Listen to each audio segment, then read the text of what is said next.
Hello and welcome to this quick tutorial on how to remove and replace the circuit board inside your MicroFogger 5 Pro. The only tool we'll need is a small Phillips head screwdriver, so have one ready. The first step is to make sure that the MicroFogger is off and that the battery is removed. If you haven't done so already, remove the battery and store it in a safety case.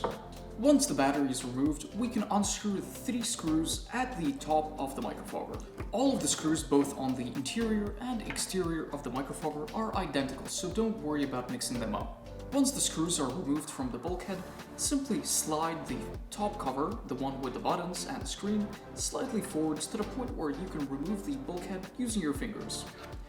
Once the bulkhead is removed, you can slide the top cover out all the way.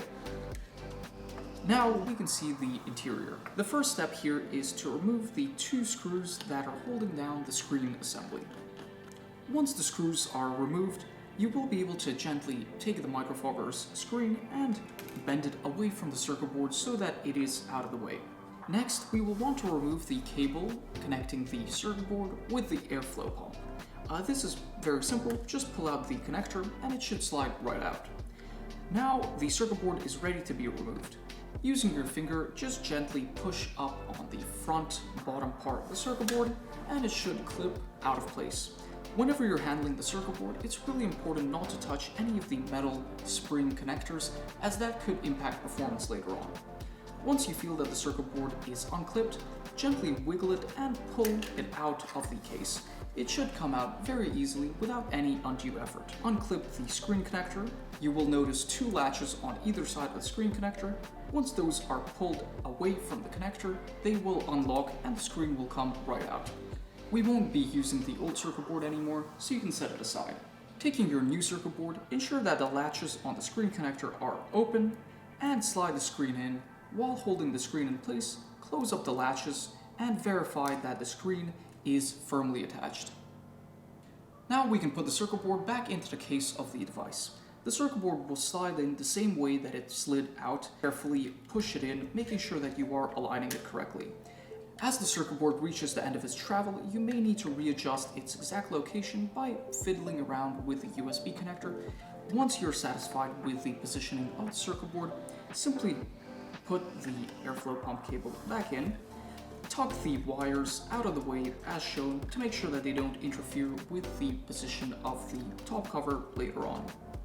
Once the wires are out of the way, take the 2 screws for the screen assembly and screw them back into place. Once those screws are in, push down on the front right and front left parts of the circuit board, making sure not to press on the metal spring connector. This will ensure that the circuit board is properly seated. You can take the top cover of the MicroFogger and slide it into place. If you notice any resistance, just make sure that the wires are out of the way and not getting stuck. If you've noticed that throughout this process the small battery spring has fallen out, just place it back into the case right now. You'll notice that it has a small circular cutout, and that would be facing the top of the MicroFogger where the buttons are. Finally, take the bulkhead that we removed in the first step and screw your fluid tank onto it. Position it at the front of the MicroFogger, and while wiggling it around slightly to ensure a good fit, push it down. It should go down quite nicely and should sit flush with the top of the device. Once you're satisfied with that fit, unscrew the fluid tank and reinstall the last 3 top bulkhead screws. Once the 3 screws are screwed back into the device, it is ready to be used, so you can place the battery back inside and continue using it. If you have any questions or concerns about this procedure, don't hesitate to contact us and we'll be happy to assist.